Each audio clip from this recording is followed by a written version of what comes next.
Habang mainit pa rin ang usapin sa pag-aresto kay dating Pangulo Rodrigo Duterte, na damay naman sa kontrobersiya ang anak nitong si Veronica o Kitty Duterte sa mga litrato at bidyong nagpapakitang hay na hay umano siya. Balita umaabante mula kay Kim Mangunay.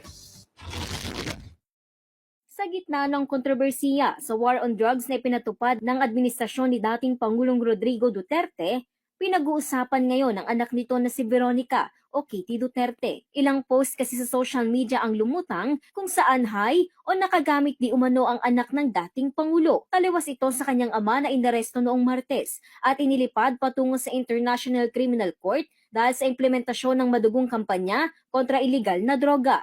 Kaya naman maraming netizens ang pinagpiestahan ng mga larawan at video na mula umano sa dump account ng dating presidential daughter. Wala pa namang payag ngayon si Veronica o kahit sino sa mga Duterte kaugnay sa ibinabato sa kanyang aligasyon. Bukas din ang abante sa panig ni Kitty kaugnay sa issue. Ako si Kim Mangunay ng Abante Radio. Itong balitang mabilis, mabangis at walang mitis.